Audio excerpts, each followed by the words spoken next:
So today I want to talk about maybe you experienced some abuse as a kid, as a child, whether it was sexual abuse, physical abuse, verbal abuse, emotional abuse, any type of abuse on a child can be very traumatic. I met with my mother for Christmas, and she gave me this picture of me when I was a kid. And I look at that picture, and the abuse for me, I was physically abused and verbally abused and emotionally abused. I have experience with that. And it started right around this age here. And I remember when I look at this picture, it takes me back to early childhood. And that's when our identity and our self-image is being formed when we're kids, right? So I think about the physical abuse. My mother would actually, she'd get so pissed at me, so angry, she'd rip the fucking hair out of my head, and she'd have hair, like I remember seeing my hair, clumps of my hair in her hand. And then I got whipped or scratched in the face. She'd yell at me, and I was a prick. The devil was going to punish me. So just imagine that. And maybe you went through some of the similar stuff when you were a child and you were physically abused or emotionally abused or verbally abused or, God forbid, sexually abused. No abuse is good abuse, right? So this video here is to say, when you're a child, you're innocent child, you're being shaped, your identity is being shaped, you're being formed. All you want as a kid, I mean, for me, speaking from experience, I just want to be loved by my mother. I just wanted mom. Where was mom's love? It wasn't there. She did the best she can. Let me pause here. I'm not pointing fingers at anybody because we all do the best we can do or know how to do. So this is more about accepting, understanding where those people were at in their lifetime. Obviously, this child here, this boy here, what didn't deserve the abuse that I got, right? None of us do. No child deserves that. So what I'm saying is that we can't hold on to it though. We got to let it go. Eventually, it's got to be let go. And now and easier said than done. I 1000% get it. For the longest time, because the older I got, the more abusive she got and the less love I felt. So what do you learn how to do? You learn how to cope. You learn how to cope with it. You don't feel good about yourself. And you go out in the world and you try to make up for what you didn't get as a child. So this video is kind of involved here and kind of getting in depth here as far as what do we do with that? Because if you hold on to it, the only person that hurts is you. Like the older I got, especially the teenage years, it got bad, right? So I hated how I felt. I despised my mother for the longest time. And to this day, our relationship, there's no secret here. Our relationship is still strained, okay? It's tolerable.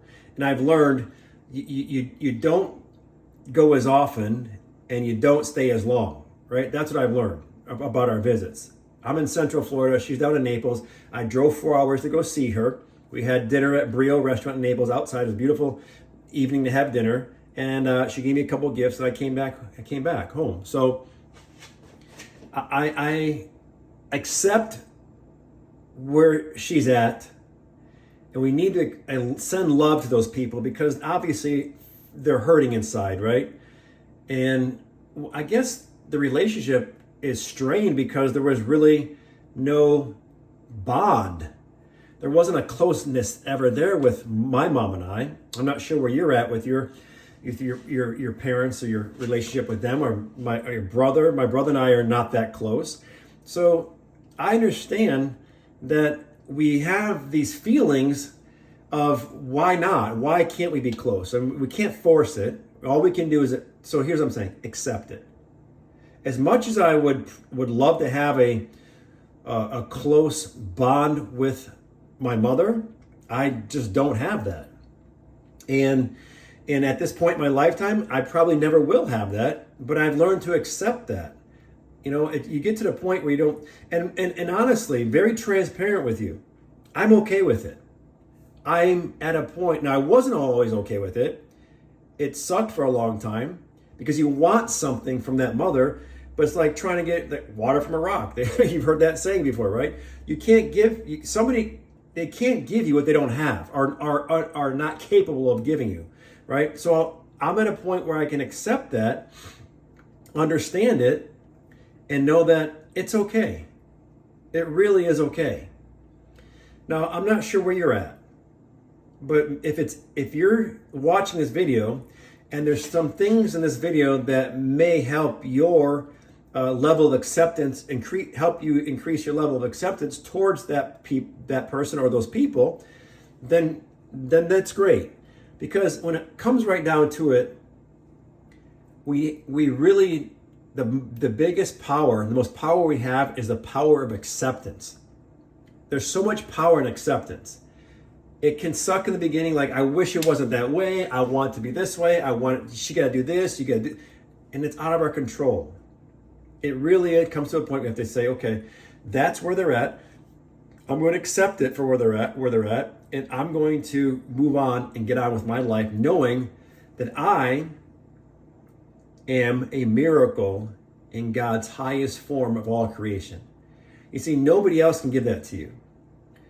Your parents gave birth to you, but there's something greater than your parents. And that's how you were created. You came through them, right? We thank God for that, because without them, we wouldn't be here. So appreciate them for that, for the love they were how about for the amount of love they tried to give you, doing the best they could at the time, and we need to go from there. We really do need to just accept where they're at and not be hung up on what we did not get. And I know it's easier said than done, especially if you haven't done the work yet. I've done a lot of work to get to this point and understanding that acceptance is very powerful. And I don't know any other way to I don't know any other way to share this with you, or say it to, express myself to, how I got through it, how I'm okay with it. I'm at this point in my lifetime, I'm okay with it, right? Because otherwise, what if I wasn't okay with it? So in other words, here, it looks like this. Either I can accept the situation for what it is and know that they did the best they knew how to do, and I'm okay with it. And I know that I'm a miracle in God's highest form of all creation. Nobody on this planet can top that, because that's a spiritual feeling, right? Or I could be hung up and caught up in it and say, well, I need that person to do this, so I will feel a certain way. I can't feel good until that person acts a certain way. If they will say this, then I'll feel better. If they don't say that, then I'm going to feel like shit. If they do say that, I'll feel like shit. It just goes on and on and on. And we're so attached to that person being a certain way. We're contingent. Our happiness is contingent upon that person saying, being, and acting a certain way. That's too much. We're giving up too much power. That's way, way too much power to give up. Because that means as soon as that person is out of alignment, or is not in line with the way you think they should act or be or do or say what they're supposed to say, then you get fucked up by it. That's just too much. You're giving away too much power. So the power you have, the power of acceptance. Okay, that's where they're at. Now, it's not going to happen overnight, especially if you're just hearing it this way for the first time. It's going to take time to go through that process and get to this point. But when you're on this side of it, it's so freeing. Like, you don't need anybody or anything to do something a certain way so you feel better about yourself. I mean, I did the work to get here. There's a lot of work. I mean, just to snap my fingers, okay, here I am. No, it's a procedure, it's a process up here, but the payoff is priceless. It really is, to know that I'm okay. And you're gonna say, well, how do you get through that? How do you become okay with that? Well, again, it goes back to accepting it, realizing, look, do you really need that person at this point in your life to do what you want them to do, to feel a certain way about yourself?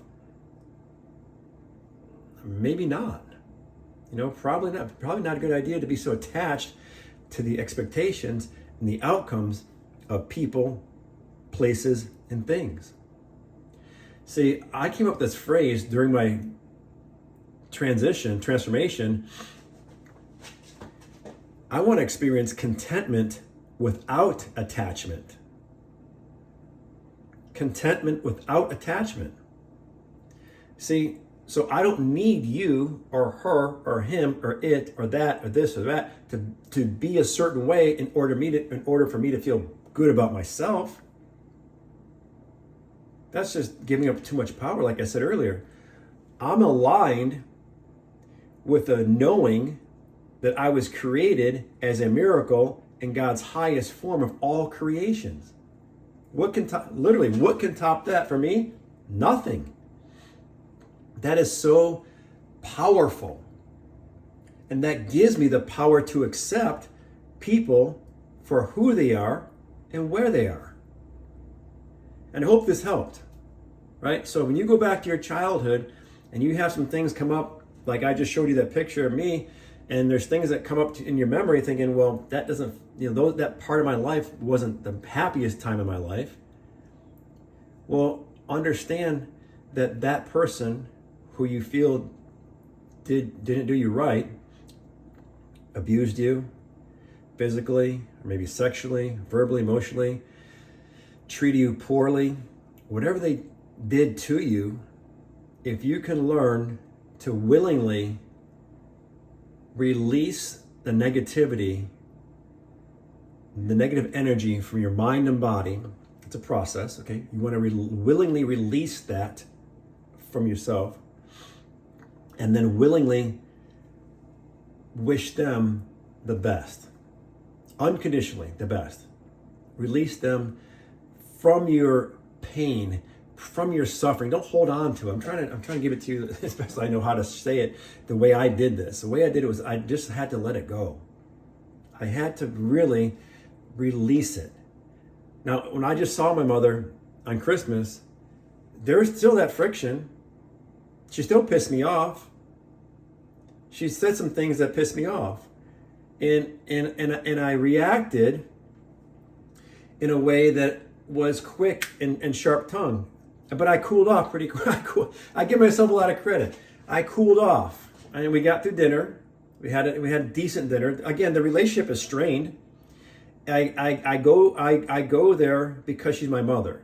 Now, would I be associated with this person if she wasn't my mother? No. Would I have anything in common with her? Probably not. You see, and you gotta get. I'm at a point where I'm okay with that. Because she's my mother, I feel there for the things that she did do. I mean, she put food on the table. She put clothes on my back. Made sure we had happy birthdays, and it's not total disaster. So for the things that I'm appreciative, I share my time with her. Like I said, I don't go as often, I don't stay as long, because there's still that element of negativity within her that I recognize, right? But I accept it. And what was I going to say? Oh shit! I forgot I was going to say something. About something to the tune of that. When we understand, when we can accept the people for who they are, we can love them for who we are, who they are, and then accept all of them. There's a package, right? We can't just say, okay, I like this part of that person, I don't like that part of that person. Just try to accept all of that person. And then at the same time, you know that you are a better person by expressing and extending unconditional love to that person as best as possible. And you're doing your best, right? Like I said, you want to do your best, because when you hold on to that shit, it doesn't do anything but eat you up inside and create that negative energy inside of you. You want to let that go. That's something that you don't want to hold on to. You want to let all that go, negative energy go, right? And then what I was going to say earlier is that when you become, like, I really believe I had to get my brain to be completely optimistic. I go to the point saying optimistic as fuck. I really say that with intensity. I've noticed that when I'm around negative energy, people who are expressing negativity, I really have zero tolerance for it. And I think that's the reason when I'm around my mother. I'm telling you, accept the people for who they are. It's still challenging. Okay, it's still very challenging. When somebody spouts off some negative comment and it's insensitive, it's like almost a knee-jerk reaction for me at this point with her, with my mother. But I don't stay in that frame of mind for too long. I hit back and I realize, okay, wait a minute, let me just cool off here for a second before this gets ugly, right? So none of us are perfect, but in the pursuit of excellence, I will say this, you will discover the best version of yourself, and you're always working on becoming better. So I hope this video was somewhat informative. If you have any specific questions about relationships with people and how to handle them and what to say and what not to say, and maybe respond rather than react, there's a process to this. There is. And in our relationship, my mother and I relationship, it's a work in progress, right? It's something that I accept. I know where I'm at with it. I accept it for where she is, and it is what it is. I'm a miracle in God's highest form of all creation, and so are you. And there's nothing on this planet that can top that.